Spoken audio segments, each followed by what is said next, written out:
বাংলাদেশের স্বাধীনতা সংগ্রামের মহান নেতা, হাজার বছরের শ্রেষ্ঠ বাঙালি, জাতির পিতা বঙ্গবন্ধু শেখ মুজিবুর রহমান একটি সমৃদ্ধশালী সোনার বাংলাদেশ গঠনের স্বপ্ন দেখেছিলেন।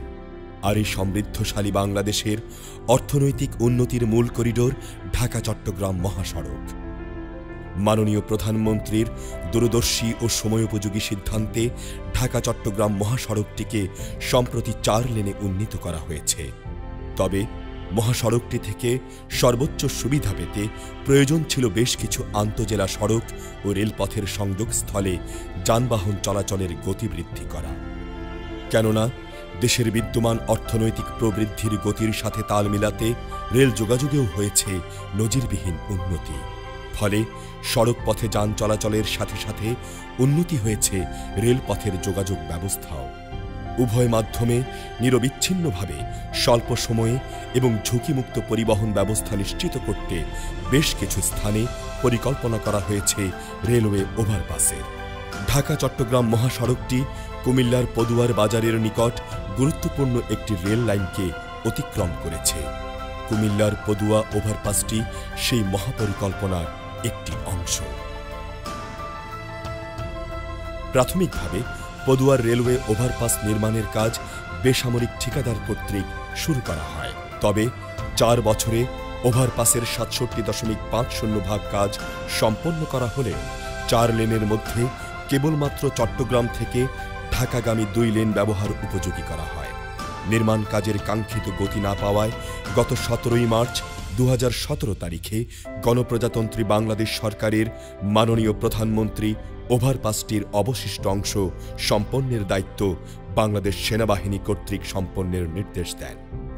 বাংলাদেশ সেনাবাহিনীর 34 ইঞ্জিনিয়ার কনস্ট্রাকশন ব্রিগেড নির্ধারিত সময়ের মধ্যে 344.175 মিটার দীর্ঘ রেলওয়ে ওভারপাসটির অবশিষ্ট 2টি লেন সহ পূর্ব দিকে নিচ দিয়ে 2 লেনের 8.8 মিটার প্রস্থ এবং 880 মিটার দীর্ঘ ক্যারেজওয়ে এবং পশ্চিম দিকে 1 লেনের 5.5 মিটার প্রস্থ এবং 880 মিটার দীর্ঘ অ্যাপ্রোচওয়ে নির্মাণ কাজ সম্পন্ন করে।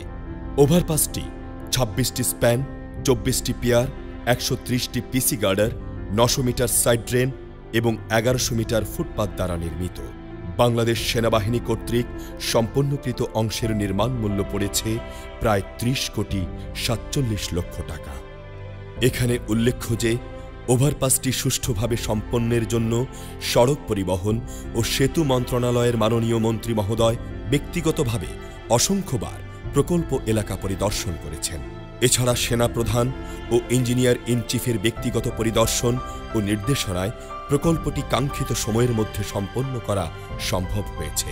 ওভারপাসটি বাস্তবায়নে বিভিন্ন চ্যালেঞ্জের সম্মুখীন হতে হয়, যার মধ্যে গুরুত্বপূর্ণ ছিল ঢাকা-চট্টগ্রাম ও নোয়াখালী-লক্ষ্মীপুর জাতীয় মহাসড়কের সংযোগস্থলের স্তূপাকার আবর্জনা ও পূর্ববর্তী ঠিকাদারের পরিত্যক্ত মেরামত সামগ্রী সরানো এবং ট্রাফিক ম্যানেজমেন্ট। তবে স্থানীয় প্রশাসন, জনপ্রতিনিধি ও জনগণের সার্বিক সহযোগিতায় এই সকল সমস্যা সুষ্ঠুভাবে সম্পন্ন করা সম্ভব হয়েছে। ঢাকা-চট্টগ্রাম মহাসড়কের মধ্যে কুমিল্লার পদুয়ার ওভারপাসটি নির্মাণ করা হলে দেশের অর্থনৈতিক দুয়ার চট্টগ্রামের সাথে রাজধানীসহ দেশের অন্যান্য জেলার যোগাযোগ ব্যবস্থা হয়ে উঠবে নিরবিচ্ছিন্ন ও কম ঝুঁকিপূর্ণ এবং প্রয়োজন হবে স্বল্প সময়ে। ফলে হ্রাস পাবে পণ্য পরিবহন ব্যয় এবং অর্থনৈতিক প্রবৃদ্ধির চাকা পাবে আরও অধিক গতি। এছাড়া কুমিল্লার সাথে নোয়াখালী, চাঁদপুর এবং লক্ষ্মীপুরের যোগাযোগ ব্যবস্থা আরও সহজতর হবে। গণপ্রজাতন্ত্রী বাংলাদেশ সরকারের 7ম পঞ্চবার্ষিকী পরিকল্পনায় যোগ হবে আরও একটি সফলতার পালক। বাংলাদেশ সরকার এবং মাননীয় প্রধানমন্ত্রীর প্রয়োজনীয় পৃষ্ঠপোষকতা, সড়ক পরিবহন ও সেতু মন্ত্রণালয় এবং পরিকল্পনা ও অর্থ মন্ত্রণালয়ের মাননীয় মন্ত্রী মহোদয়ের আন্তরিক সহায়তা না পেলে এই ওভারপাসটি কাঙ্ক্ষিত সময়ে শেষ করা সম্ভব হতো না।